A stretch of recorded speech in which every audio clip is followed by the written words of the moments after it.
Sunday, sa application challenge po ni Pastor Marlon. Pastor Marlon asked how will us respond today. Kung paano ba tayo tutugon. Natatandaan niyo ba? How will you respond today? Ang tanong ni Pastor Marlon last Sunday. Paano nga ba tayo tutugon sa kanyang pag-ibig? Tama? Kung natatandaan niyo yun. Kaya naman, ngayong umaga within God's love pa rin tayo. Please say this sa iyong katabi. Sabi mo sa iyong katabi, Jesus loves you. Yan. Okay? Siyempre, naka-anchor naman dun sa katabi mo. Siyempre, balikan mo din yung katabi mo. Sabi mo, Jesus loves you too. Okay. So ngayon, tayo po muli ay nagtitipon-tipon bilang isang pamilya ng pananampalataya. Taas ang kamay ng pamilya ng pananampalataya na membro ng ating Panginoon. So lahat tayo. So tayo po ay pinagbubuklod ng nag-iisang pag-ibig ng ating Panginoong Jesucristo. Amen po ba? At yung pag-ibig na yan ay hindi po natin binili. Tama po ba? At yan po ay malayang ibinigay sa atin. So, babalikan ko po at napakaganda po ng teksto na binasa sa ating kanina, loud and clear. No? Alam ko, medyo dumadaan na yan sa inyong Biblia, sa newsfeed nyo, sa Facebook, at alam ko, nababasa nyo na yan. So, ang mga salitang yan ay isinulat po ni Apostol Pablo. Tama po ba? At yan po ay isang parang parola. Alam mo po yung parola, yung may ilaw na mataas na sa taas, na parang nagsisilbing gumagabay sa atin sa mundo na punong-puno ng kalituhan. Tama po ba? Tuwing ikaw ay nalilito sa mga bagay-bagay na yan, balikan mo lang yan, yung teksto na yan. So, papatunayan dyan na ang bawat salita na nagsasabi na kailangan natin ang pag-ibig ng ating Panginoon. At yan ay biyaya ng kaligtasan. Kaya naman, naniniwala ako na kayo ay ligtas na. Amen po ba? Taas ang kamay ng ligtas na. Amen. Kasi ako, kahit dumating na si Lord bukas, gusto ko nga, bukas na eh. Kasi parang wala pa akong, hindi pa ako nagkakasala sa mga darating na araw. Diba? Ngayon na agad, kumbaga. Kasi ngayon pa lang, alam ko, sigurado na tayo, ligtas na tayo. Kaya naman ngayong umaga, ang papamagatan natin yan, salvation from sin within God's love. Bakit? Bakit within God's love? Kasi mahal tayo ng ating Panginoon. Kaya binigay niya yung salvation na yan. Naniniwala ako na ligtas na tayo. Pero kung makakalimutan natin yung pag-ibig ng ating Panginoon, ay baka sakali, baka mahulog pa tayo papuntang impyerno. Kaya nga everyday, malaking bagay na marinig natin na mahal tayo ng ating Panginoon. Amen po ba? Once, isang minuto lang na makakalimutan natin na mahal tayo ng ating Panginoon, baka matisod tayo. Baka panghinaan tayo. So, bago po tayo lumalim, let's bow ahead and let's pray. Father God, we thank you. We glorify your holy name. Lord, salamat po sa iyong salita na magbubulay-bulayan namin ngayong umaga. Gamitin mo ang iyong balingkod bilang isang daluyan ng pagpapala.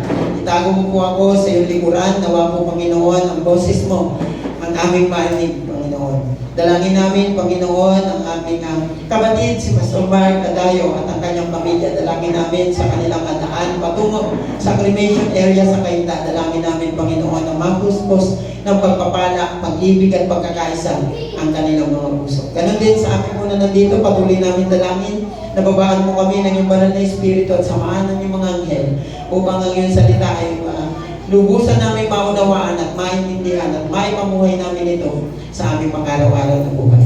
Maraming salamat po, Panginoon. Ito po aming dalangin sa pangalan ni Jesus. Amen. Ayon po sa talata na binasa natin kanina, sapagkat sa kaloob tayo ay, kagandahan loob ng ating Panginoon, tayo ay naligtas. Tama po ba? Ngayon, tanong, ano para sa iyo ang kaligtasan? What is salvation for you? And this morning, yan o dyan tayo iikot sa tatlong punto na yan. Ano nga ba ang kaligtasan para sa atin? Una, pag-uusapan natin dyan, the great salvation from sin. Pero, himay-himayin natin. Ano nga ba ang salvation? What is salvation? Naniniwala ako na tayo ay ligtas na, tama? Pero, ano ba talaga ang salvation? So, sabi ko, salvation is derived from Latin word, salvare. It means to save, and it's the state of being saved or rescued. Ayan yung ligtas or nagligtas. See? So, ligtas tayo. Tama po ba? Kanina, nagtaas kayo ng kamay, kayo ay ligtas. So, member tayo niyan. Member tayo ng tinatawag na salvation na meron na sa ating Panginoon. Pangalawa, it deliverance from sin and its consequences through the sacrifice of Jesus Christ. Remember John 3:16, tama? Pinadala niya ang kanyang bugtong na anak upang ang sino man sumampalataya sa kanya ay hindi mapahamak, bagkus magkaroon ng buhay na walang hanggan. And that is the greatest sacrifice na ginawa ng ating Panginoon. Na kahit sino sa atin ay walang may kayang gawin. Tama? Tingnan mo yung katabi mo. Tingnan mo lang. Tingnan mo lang yung, sige, yung nasa likod mo naman. Tingnan mo yung nasa likod mo. Worth it kaya mag-sacrifice dyan? Worth it na lang. Diba? Wala nang ibang may kayang gumawa dyan, kundi ang ating Panginoong Jesucristo lang. Tama? So, that is the greatest sacrifice na ginawa ng ating Panginoon para sa atin. Pangatlo, ang sabi dyan, consider the gift of God's grace, not earned by works. Ito yung pinaka... Dito nagkakatalo ang lahat ng theologian. Sabi nila, may mga ibang nagsabi na kailangan daw ng good works to be saved. Naniniwala po ba kayo doon? Hindi natin kailangan ng good works to be saved. Good works is a product na tayo ay ligtas na. Mamaya, dadaanan ulit natin yan. Considered a gift of God grace. So, alam natin na grasya o habag yan ng ating Panginoon. Pero, what is grace? Ano nga ba? What is grace? Hindi yan pangalan ng kapitbahay mo, ha? Hindi yan pangalan ng nagtitinda ng gulay sa may talipapa. Meron din kasi akong kilalang grace doon eh. Diba? Bukod kay Ate Jenny na sugi tayo sa Saturday School. So what is grace? Sabi dyan, grace is God's remarkable compassion and favor drawing you or us to Christ. Sa atin, patungo sa ating Panginoong Jesucristo. Favor. Pabor ng ating Panginoon. Ang grasya na yan ay para sa ating lahat. Patungo sa ating Panginoong Jesucristo. And dyan, makikita natin dyan yung compassion ng ating Panginoon na binibigay niya sa atin. And next, sabi din dyan, freely given, unmerited favor, love and assistance of God, often described as a divine influence on the heart that brings transformation, forgiveness, and strength. Hinighlights ko po dyan yung sinatawag na yung tatlo na yan. TFS ang pinaka-tinatawag nila dyan. Transformation, forgiveness, and strength. Unang-una po, tayo dahil tayo ay ligtas na, naranasan natin yung habag ng ating Panginoon, dapat meron na tayong transformation. Hindi po transformation na magbabagong anyo ka na Captain America na yung mukha mo, ha? O kaya pala Superman na. Transformation ay yung binago na yung dati mong pagkatao. Patungo sa pagkataong meron ng Kristo. Tama? Yan po yung tinatawag na transformation. Pangalawa dyan, yung forgiveness. What is forgiveness? Yan po yung forgiveness na hindi po kayang ibigay minsan ng tao. Alam, sakit mo naman magsalita o pastor, kaya ko naman magpatawad. Kaya nga ba? Yung nakasakit sa'yo na sobra. Yung nangutang sa'yo ng 5,000 na hindi na binalik. Kaya bang patawarin yung kapitbahay mong araw-araw nagbibidyoke, hindi ka makatulog? Kakayanin na lang. Diba? Forgiveness. Galing niya yan sa salitang grasya at habag ng ating Panginoon. Kung tayo ay nakakaranas na ng grasya at habag ng ating Panginoon, kaya na natin magpatawad. Tama? Wala sumasagot. Tama. Kaya na natin magpatawad. Mahirap, Pastor. Pero kakayanin ko na lang. Pero kasi yan ang utos ng ating Panginoon, magpatawad. Pangatlo, yung strength. Dahil tayo ay nakakaranas ng grasya at tawag ng ating Panginoon, kahit minsan nanghihina na tayo, ayaw na nating magsimba. Ayaw na nating pumasok sa simbahan na ito. Puyat ako, Pastor. Nahantok pa ako. Yung praise and worship team, tututusin, may karapatan sila magreklamo ngayon. Kaya lang, hindi yan magre-reklamo. Bakit? Kasi meron silang lakas ng ating Panginoon na galing sa grasya at tawag ng ating Panginoon. Amen po ba? Yes. So ano pong ibig kong sabihin? Yung tatlo na yan is product po yan na meron na tayong grasya at tawag ng ating Panginoon. Huwag po natin kakalimutan yan.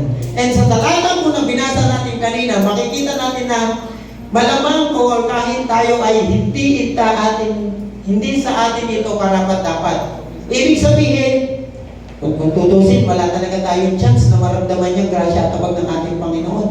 Bakit? Makasalanan ng tao. Makasalanan po talaga tayo. Aminin mo man yan sa hindi. Kahapon po, nagkaroon ako ng Bible study doon sa pinupuntahan ko sa Evangelista sa Pasig. Meron akong tanong. Taas po ang kamay ng hindi nagkakasala. Wow, may nagtaas. Wow, kagaling. Tapos sabi niya sa akin, after nung gawain namin, so tinanong niya ako, sabi niya, Pastor, ano mo ba ibig niyong sabihin dun sa taas ang kamay sa hindi nagkakasala? Ayun, kung ikaw ay perfecto, kahit isang kasalanan ay wala kang ginawa, hindi ka nagsinungaling, hindi ka nangupit, o kahit nga kailan, ay hindi ka nag-isip ng hindi maganda sa iyong kapwa, ay, Pastor, ba't ako nagtaas? Ba, hindi ko alam sa iyo. Yung pala, hindi niya gaano naunawaan yung tanong. Ano po kasi yan eh, para siyang may sakit siya, parang pipi siya na nakakapagsalita naman siya, pero parang hindi maayos yung pananalita niya. Baka po may problema sa pandinig. So, sabi niya, Pastor, ulitin mo na lang ulit yung tanong mo. Inulit ko, siyempre, for the benefit niya, inulit yung tanong, tapos hindi na siya nagtaas. So, mga kapatid, kahit yung grasya at tabag ng ating Panginoon, tayo mismo ay hindi karapat-dapat yan. Tama? Pero binibigay niya tayo ng karapatan para makuha niya. And libre niyang binibigay yan sa atin. Tama? Taas ang kamay ng siningil ni Lord yan sa grasya niya na yan. Walang ibang utos ang ating Panginoon kundi sundin siya. Walang bayad. Libre niyang binigay ang grasya niya. At ang gagawin lang natin ay kukunin lang natin. Bago natin nakilala si Kristo, tayo po ay patay sa ating pagkakasala o pagsalangsang sa mga kasalanan, gaya po ng sinulat ni Apostol Pablo sa Efeso, chapter 2. Kung inyo pong babalikan, yung prior sa unang mga text dyan, sabi yan, nung una'y patay kayo dahil sa inyong mga pagsuway at mga kasalanan. Pero dahil sa grasya at tabag ng ating Panginoon, binigyan niya tayo ng karapatan mabuhay at manatiling malakas para sa Kanya. Okay? Sabi po ni Charles, no? Spurgeon, isa pong theologian, grace is the first and last moving cause of salvation. It is the foundation upon which everything else rests. Without God's grace, there would be no salvation at all. So, hindi pwedeng magkahiwalay ang salvation at ang grace. Tama? Hindi pwedeng magkahiwalay. Kasi, kasama yan, magkasama. Kumbaga, couple yan. Hindi pwedeng magkahiwalay. Dahil tayo ay ligtas na, meron tayong grasya at tabag ng ating Panginoon. At dahil meron tayong grasya at tabag ng Panginoon, tayo po ay nakakasigurong ligtas na. Amen? Palapakan niyo po ang ating Panginoon. Ano ang kahalagahan ng God's grace at ng salvation na yan? Try to imagine. May isa pong batang naliligaw ng landas, no? Or naliligaw sa kagubatan. Takot at nag-iisa. Wala siyang paraan upang mahanap ang kanyang daan pauwi. Wala siyang ilaw.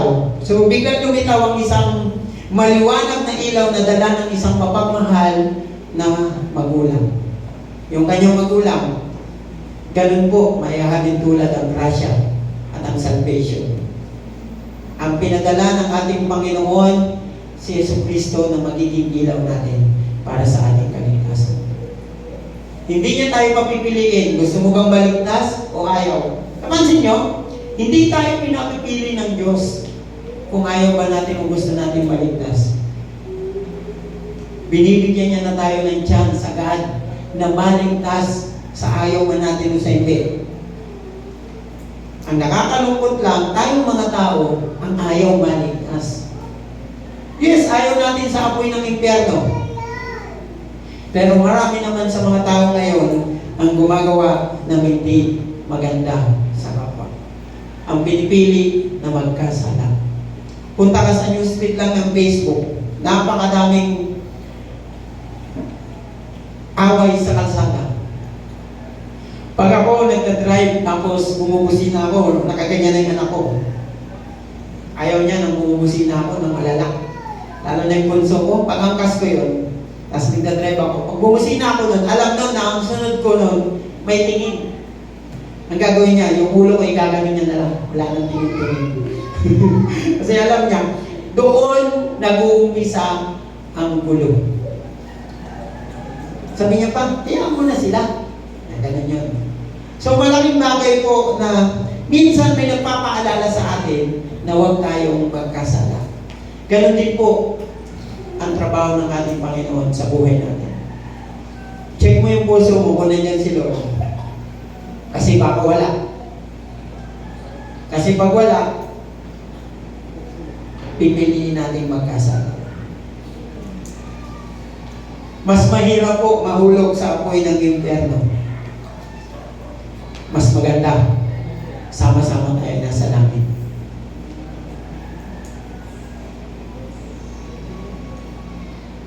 Mahirap mamuhay sa init ng panahon.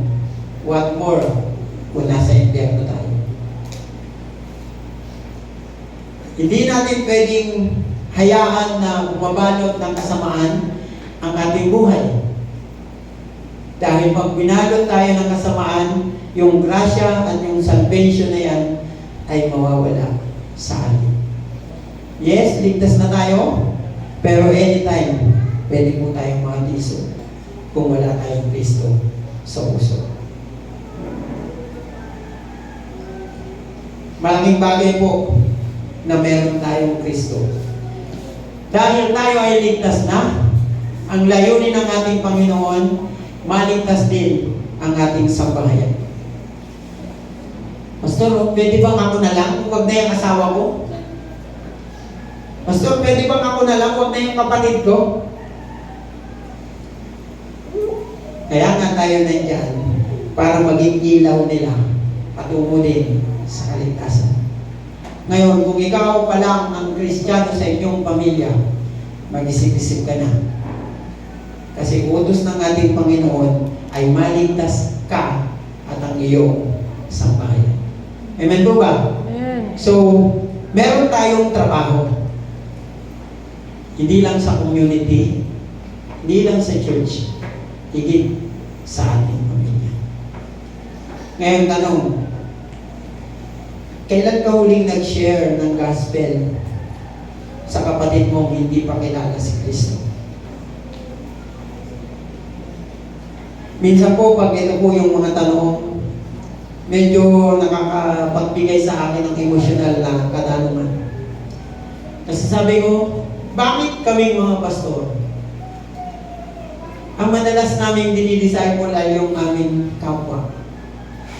Pero yung aming pamilya ay hindi nakakarinig ng salita ng Diyos. Hindi ko po nilalahat. Hindi ko po nilalahat ng mga kapastoran. Pero minsan parang sampal sa akin yung katanungan na yun. Yes, nandito si Kuya, yung aking kapatid. Pwedeng nakakakilala din ng salita ng Diyos yung isang kapatid. Pero, paano yung tatlo? Yung kapatid ko na pag Sunday ay may pasok sa trabaho, na pag pumasok ng simbahan, sabi niya, Kuya, mag-uusok lang ako dyan. Na pag mag-pray kami doon sa bahay, ay lumalabas at umaakit ng kanyang bahay. Ano ang aking ginagawa? Minsan nakakatakot. Kasi parang sinisiguro ko lang na ako ang nakaranas ng salvation ng ating Panginoon. Yung grasya niya. At hindi ko na naisip ang aking kapatid. Kaya mga kapatid, kung kayo man ang nag-iisang Kristiyano sa inyong pamilya, tulungan niyo silang maligtas din. Kayo at ang inyong sambahayan. Tama? Amen po ba? So makakaasa po ba ako doon? Makakaasa po ba ang ating Panginoon? So mga kapatid, huwag po natin kakalimutan. Para sa una nating punto ngayong umaga. Salvation is from God's grace. Tama? Bagamat hindi po tayo karapat-dapat, binibigay niya ito sa atin ng libre. Walang bayad. Wala pong kahit na anong kapalit. Ang gagawin lang natin ay susundin siya. Here our biblical truth. Kadalasan, ito yung nakakalimutan ng tao na yung biblical truth. Una po, ang habag ng ating Panginoon ay para sa lahat. Meaning, walang pinipili. Walang sino-sino. Lahat tayo. So, meaning, pati yung kapatid mo, hindi pa nakakakilala kay Kristo, kailangan mong bahagian niya ng habag ng ating Panginoon. Kasi ang habag ng ating Panginoon ay para sa lahat. Amen po ba? Pangalawa, ang kaligtasan ay biyaya ng Diyos na libre. Ang sarap kaya kumain sa restaurant ng libre. Di ba? Sarap kayang pumunta ng McDo, tas libre. Chowking, KFC. 20 siya, sana all. Grabe yung tingin niya sa'yo, Pastor. Oh. Pa-KFC ka naman daw. Mango hindi nga lang daw. Hirap ka eh. Masarap ang libre, di ba? Lalo na yung kaligtasan. Libre yan na binibigay sa atin ng ating Panginoon. And lastly, ang susi ng ating kaligtasan ay galing sa kanyang pagmamahal. Di ba binanggit nyo kanina, Jesus loves you. And because of that love, we are saved. Amen po ba? Palakpakan natin ang ating Panginoon dahil sa pagmamahal na yan. And after natin matanggap ang great salvation na yan, ano ang nakapaloob dyan? And dyan po papasok ang ating pangalawang punto. Ay, meron pa palang ibang buhay. So, sa ating application, sa unang punto, nakasama pala yan. Ipamuhay natin na nakikita ang kanyang habag na binibigay niya ng libre at tinanggap natin. Gusto ko pong i-emphasize yan. Ipamuhay natin na nakikita ang kanyang habag na binibigay niya ng libre at tinanggap natin. Kadalasan, tayong mga tao, tayo na lang. Pagkatapos natin masig, that's it. Okay na. Sinigurado na natin ang ating kaligtasan. Kaya nga po na sinabi mo kanina, na medyo sampal sa akin yung tanong na paano ko, ano ang gagawin ko sa mga kapatid ko hindi pa nakakilala kay Kristo. So ano pong ibig ko sabihin? Kailangan maipamuhay natin na nakikita ang kanyang habag na binibigay niya ng libre at tinanggap natin. Okay? Tinanggap natin ng libre at kailangan natin maipamuhay. So, after natin maipamuhay o makuha yung great salvation from sin na yan, dyan na papasok yung ating pangalawang punto. Na ang faith is the receiving hand in our salvation from sin. Tama po kayo nang narinig, binanggit ko kanina, na dahil sa pagmamahal ng ating Panginoong Jesucristo. Hindi po tayo nagkakamali. Pero ang pananampalataya ang magsisimbolong kamay ng ating kaligtasan. Ang pananampalataya ay itinuturing na isang regalo mula sa Diyos. Regalo din yan ng ating Panginoon. And pag sinabi natin regalo, libre din. Tama? Libre din yan. Sa jeep ka lang magbabayad ng pananampalataya. Nananampalataya ka sa driver at kailangan mo magbayad. Pero sa Diyos, nananampalataya ka at maliligtas ka, libre yan. Wala mo tayong binayaran dyan. Ang idea po ay binibigay ng Diyos ang pagpapala ng pananampalataya sa mga naghahanap nito. Ngayon, kung ayaw mong hanapin ang pananampalataya kagaling kay Kristo, ay hindi mo mararanasan ang salvation na gusto mong mangyari. Ano pong ibig kong sabihin? Yes, nagtatalo-talo yung ibang theologian na kailangan daw ng good works para sa ating kaligtasan. Kailangan nga bang kumilos ng isang tao para masiguro niyan ligtas tayo? Yes, pwedeng naniniwala ako o naniniwala tayo na kailangan kumilos. Pero dahil nga, yan ay product na tayo ay ligtas na. Hindi garantiya na kaya tayong iligtas ng ating mabubuting gawa. Ang nakakasiguro lang tayo na tayo ay may pananampalataya na tayo ay ligtas na. Sinasabi po sa atin ng talata na ito na ang kaligtasan ay dumarating sa pamamagitan ng pananampalataya. Ang pananampalataya ay hindi po isang gawain na ginagawa natin upang makamit ang pabor ng Diyos. Tandaan niyo po yan. Ang pananampalataya po ay resulta ng ating kaligtasan galing sa pabor ng Diyos. Ulitin ko po, ang pananampalataya, sana nakasama dito kayo, di ba na? So, ang pananampalataya po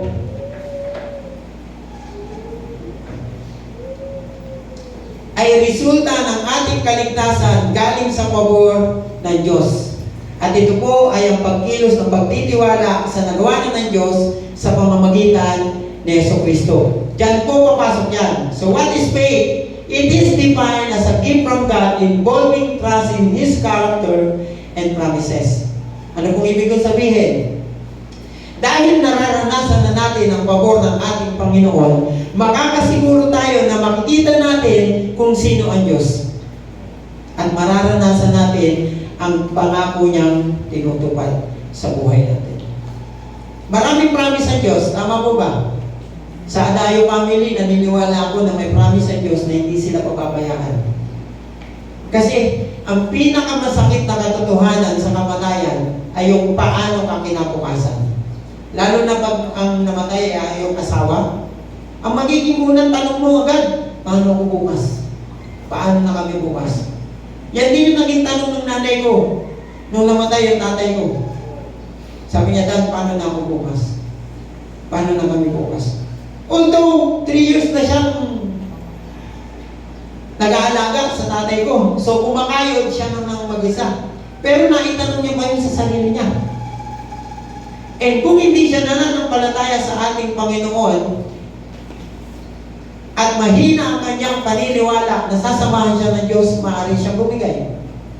Pero tayo po, dahil tayo ay nananampalataya, makikita natin na ang tunay na pangako ng ating Panginoon sa buhay mo ng bawat isa sa atin. Minsan, nakakalimutan natin yan. Yung promise ng ating Panginoon sa atin. Konting pagsubok lang, bumibigay na tayo. Nakakalimutan natin yung character niya. Ngayon, tanungin mo yung sarili mo, sino nga ba para sa iyo si Jesus? Siya yung mahabaging Diyos na nagbibigay ng lahat na kakailanganin natin. Tama? Amen po ba? So, pamahawakan natin yung pananampalataya natin na makikita yung kanyang pangako. It is described as a firm belief in the absence of tangible evidence. Pag sinabi po natin tangible, yan po yung nahahawakan. So yung faith, kahit hindi natin siya nahahawakan. Nahawakan niyo na ba si Jesus Christ? Kala ko may sasagot na po eh. Walang kahit ni isa sa atin ang nakakita sa Kanya. Tama, kaya nga wala tayong image. Kasi naniniwala tayo na wala pang nakakita sa atin, sa Kanya. Wala pang kahit ni isang nakahawak sa Kanya. Diyan papasok yung ating pananampalataya at paniniwala kahit hindi natin siya nakikita. Ang tunay na pananampalataya ay hindi lamang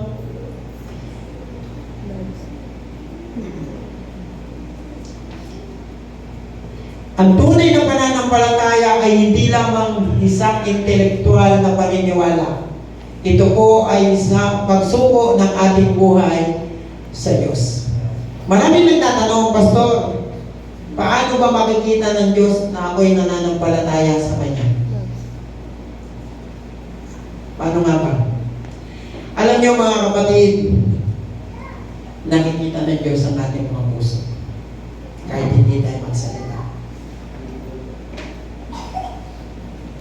Isang masakit na katotohanan na marami sa ating mga Kristiyano na sinuko na daw nila ang kanilang buhay sa Diyos.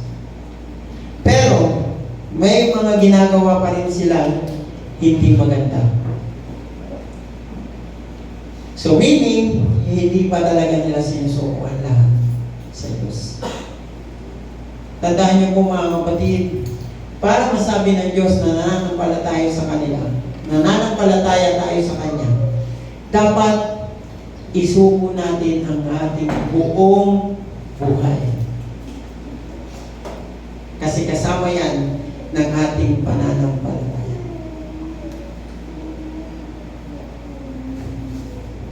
Kapag tumugon po tayo ng may pananampalataya, hindi po tayo nagdaragdag ng anuman na nagawa ni Kristo. Tandaan nyo pag tumugon tayo ng pananampalataya sa ating Panginoon, hindi po natin dinadagdagan kung ano yung ginawa ng ating Panginoon. Tayo po ang tumatanggap ng kaloob niya. Yun po ang ibig sabihin. So, try to imagine, meron kang isang kaibigan na nag-alok sa iyo ng maganda at nakabalot na regalo. Tuwing Christmas, nagbubukas kayo ng mga pagkadami-daming regalo. Wow, pagkadami-dami. Parang nung kailan lang, kahapon, nakatanggap yung anak ko ng regalo. Mag-alala, hindi galing sa akin yun. Nakatanggap siya ng regalo. And yung regalo na yan, libre yan na binigay sa iyo ng ating Panginoon. Nakabalot. Pag nakabalot, anong tawag doon? Parang punong-puno ng surprise. Kasi hindi mo expected kung ano yung laman yan. So, try to imagine na meron kang kaibigan na nagbigay sa iyo ng regalo. Hindi mo yan tatanggihan. Tama! May nakita na ba kayong tao na tumanggi sa regalo? Diba, binigay sa iyo, nakabalot. Ang gagawin mo na lang, kukunin mo na lang. So, ganun po ang pananampalataya. Ang pananampalataya ay tulad ng pagtanggap ng kamay. Ito po ay hindi isang gawain na ginagawa natin upang makamit ang kaligtasan. Okay? Ngunit isa pong pagtitiwala sa kung ano ang nagawa na ng Diyos sa buhay natin. Marami nang ginawa niyo sa buhay natin. Tama po ba? Pinagpala tayo, binigay niya yung mapapangasawa mo, yung katabi mo dyan ngayon na nagmamahal sa'yo ng gusto, yung nanay at tatay mo na nagsasakripisyo para ibigay yung lahat ng gusto mo sa buhay, binigay yan ng Diyos.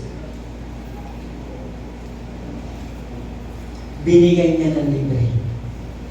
Ang gagawin mo na lang, maniniwala, mananampalataya ka at ipapamuhay mo na ikaw ay anak ng ating Panginoon. Pero, balikan po yung tanong ni Pastor Marlon nung last Sunday. Sabi niya nung last Sunday, balikan mo yung first love mo. Natandaan niyo ba yun? Sabihin niyo, natandaan niyo. Kasi hindi kayo nakinig ng Sunday. Sabi niya, balikan mo yung first love mo. Ang tanong, paano mo babalikan yung first love mo kung hindi mo kilala yung first love? Oh. Kilala niyo ba yung first love niyo? Ay, taray niya ate dito. Ang bilis mo. Yes. Yes. Si Kuya Cesar ba yun, tay? Ako kasi, hindi ko nakilala eh. Kailangan mo siya. Kailangan mo siya. Masaya na siya. Nasan na siya. Pero, bagamat kilala nyo ang first love nyo na tao, ayan ha, tao, nawa si Kristo ang inyong first love. Amen? Nawa si Lord ang inyong first love. Ngayon, kung sakali man na nakalimutan nyo yung first love nyo ay si Lord o ang Diyos, balik-balikan nyo lang lagi yung John 3:16. Balik-balikan nyo lang. Basta-basahin nyo. Kasi baka nakakalimutan nyo na si Lord yung first love nyo.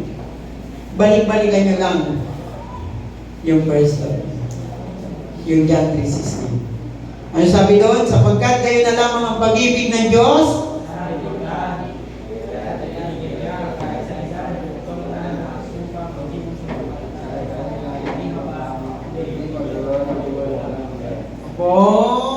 plus 10 kayo sa Saturday school. Pag umattend kayo. Di alam, may nalaman ako kahapon eh. Hindi daw nakapag-lesson si pastor eh. Wala siyang estudyante. puro nag-imbing. Hindi, napuyat. Napuyat po sila kasi yung mga estudyante po ni pastor eh nag-fan run. Fan ba talaga? O nag-run lang? Fan lang. Fan lang. Walang run. Ang pananampalataya, ito maganda. Application ng number 2. Ang pananampalataya na binago na tayo sa isip ay dapat manatili sa ating puso. Mabigat na challenge. Kasi kadalasan, ang pananampalataya natin nandito lang. Wala rito. Ang pananampalataya ng isang tao, puro nandito lang. Wala rito. Pag wala rito, walang kilos. Walang mangyayaring pagkilos. So, ang pananampalataya ang magiging daluyan ng ating kaligtasan na magpapatuloy hanggang sa kanyang muling pagbabalik. Excited na ba kayong bumalik ang ating Panginoon? Amen. Kasi ako excited na. Kaya nga sabi ko, sana ngayon na eh. Sana bukas na ulit. Agad. Di ba? Excited na ako eh. Dahil dito, makakasiguro tayo na tayo ay ligtas na. And kapag nasiguro na natin yan, diyan na papasok ang ating pangatlong punto. Kadalasan, nakakalimutan natin to. There is no room for boasting. Ang yabang tao na ubos, ang yabang nadadagdagan. Mayabang lang, hindi mayaman. Nawa, walang ganyan dito. Tama? Tanong, what is boasting? Excessively proud and self-satisfied talk about one's achievement, possession, or abilities. Dito kasi tayo magagaling. Hindi ko lalatin. Baka Pastor Dan, baka ikaw lang. Yung tuwan-tuwa tayo sa nararating natin, tuwan-tuwa tayo sa meron tayo, tuwan-tuwa tayo sa kakayahan natin, galing ko mag-drums. Ang ganda ng boses ko kumanta.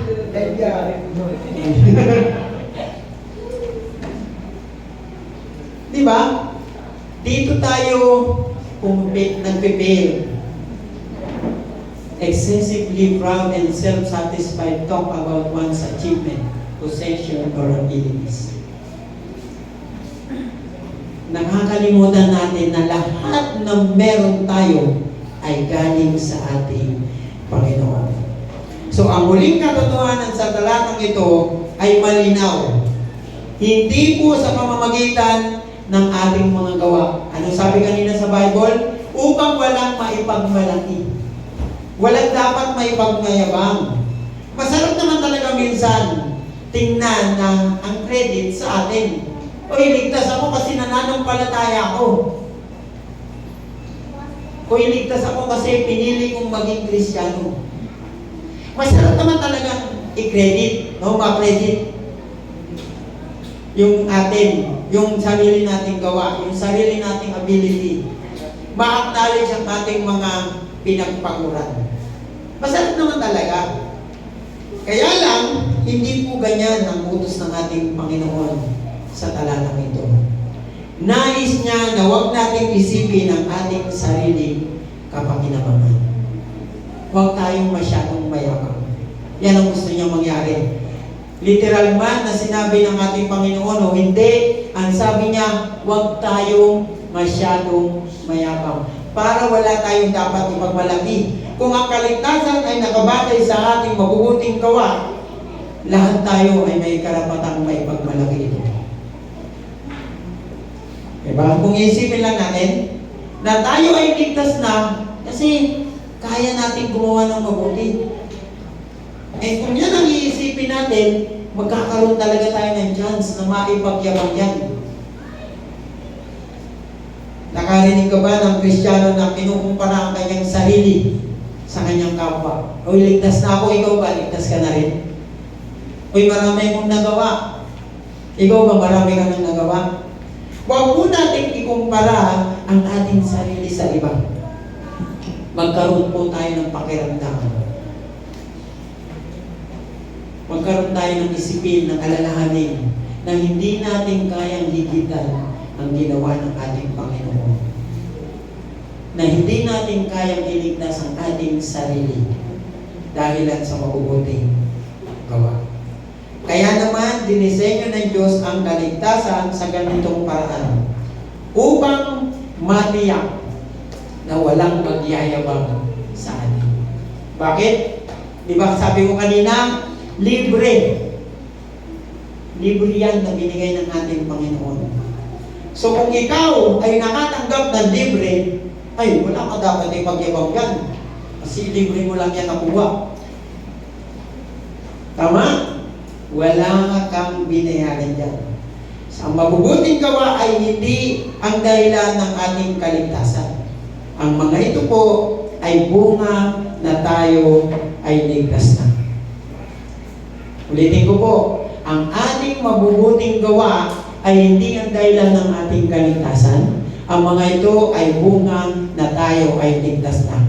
Para wala tayo maipagyabang.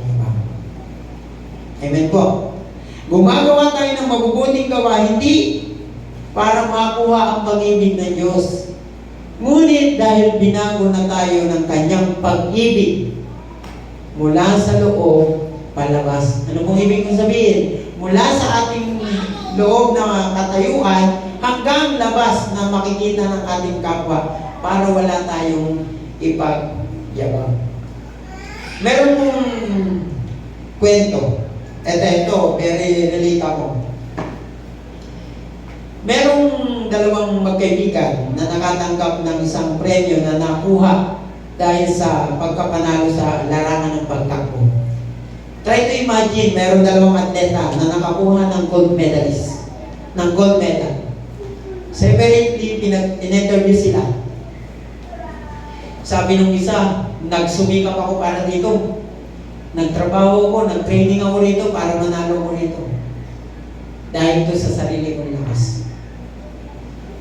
And yung isa tinanong, dahil po ito sa pananampalataya ng nanay ko, nag-pray po kami at binigyan ako ng lakas ng ating Panginoon. Ngayong tanong, sino ang kinalugdan ng Diyos? Yes, pwedeng manalo ka sa patimpalak na yon, sa takbo na yon, dahil nag-training ka. Trinabaho mo talaga yun ang gusto. Talagang ginawa mo ang lahat para manalo. Pero aminin mo man sa hindi, ang kalakasan na ipinagkaloob sa iyo ng ating Panginoon ay mangyayari kung yan ay hihingiin mo. So dapat ang credit yan sa ating Panginoon. Yes, ikaw ang nagtitraining. Ikaw ang gumagawa ng lahat. Ikaw ang tumatakbong mabilis. Pero kung wala ang tulong at gabay ng ating Panginoon, hindi ka mananalo. Meron akong isang atleta. During training, lakas. Talaga naman sabi ko, galing. Sabi ko, nung nagte-training kami, 100 meter dash, tinakbo niyang 11 seconds. Ang record sa Google, kung inyo pong titignan, 10.10 seconds. Sabi ko, pwede na. Tuwing tinatanong ko siya, sabi ko, kumusta? Kaya coach. Kaya ko to. Sige. Siyempre, proud ka dun kasi wala ka namang mabilis ka eh.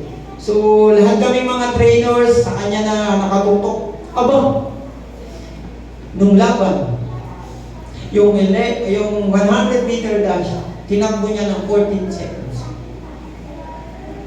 Pang-walo siya. Sa siyam na tumakbo. Ang sakit. Masakit pa sa heartbreak. Sabi sa kanya ni Joy, sabi sa kanya ni Joy, sa susunod kasi, huwag unahin ang yabang. Sakit, no? Sabi sa akin, simple lang ang sinabi ni Joy. Sa susunod kasi, huwag unahin ang yabang. Kinabukasan, ito na. Lalaro na naman siya, 200 meter. Kasi, sprinter siya. Sabi ko, kumusta? Hindi ko alam, coach. Pray tayo, coach. Sabi niya, pray daw kami. Hindi na pray kami. Taga-Bangyag to eh. Ewan ko kung kilala niyo yung pangalan niya. Stephanie Cruz ang pangalan niya. Sabi niya, pray tayo, coach. And then nag-pray kami. Yan si Joy, yan yung mga kapwa ko atleta, kapwa ko trainers, yung atleta, nag-pray kami. Although nag-pray naman kami kinabukasan nung kahapon. So sabi niya, coach, pray na tayo. So nag-pray kami. And nung naglaro na, sa siyam na tumakbo, silver yung nakuha niya. Ano po pagkakaiba? Kayo na humusga. Isa po ang nakita ko doon. Huwag mong i-acknowledge yung sarili mo. Ang credit ay sa ating Panginoon. Ano man yung iyong talento, yung galing, yung kahit na anong lakas na meron ka, galing yan sa Diyos. Kung wala kang dapat ipagyabang.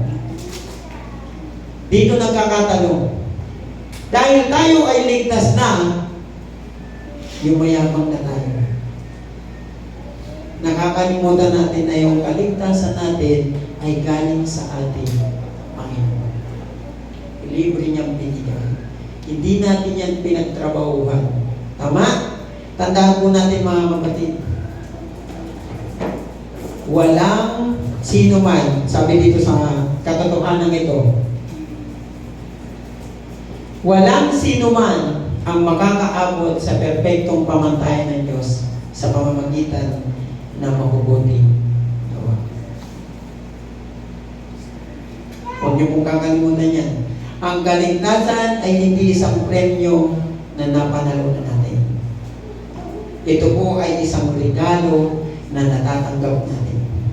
Kaya walang sino man ang maaaring kumilala o maangkin ang credit na ito. Dahil ito po ay regalo na natanggap natin. Amen? Regalo na natanggap natin. So mga kapatid,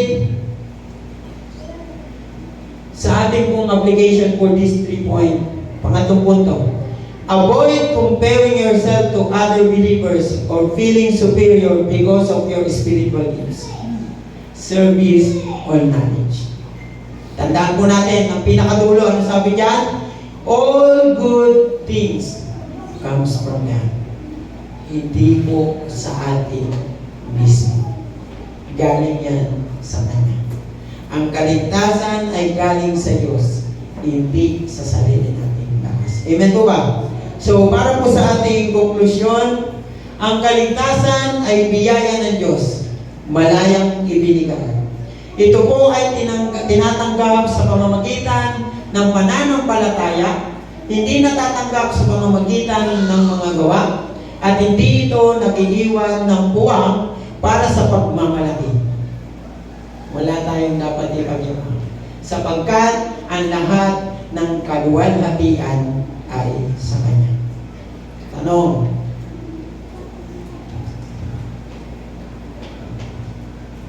sigurado ba kayo na tayo ay ligtas na?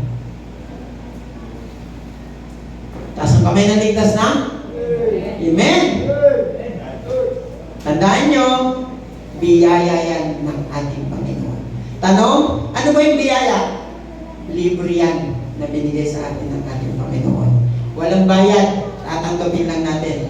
Ngayon, kung ikaw ay mananampalataya na, mamuhay tayo bilang mga naligtas na sa pamamagitan ng biyaya. Okay? Sa ating pong application, nawa, gawin natin itong mga to. Maipamuhay nawa natin ang biyayang kaligtasan galing sa pag-ibig na binibigay sa atin ng Diyos. Maipamuhay natin.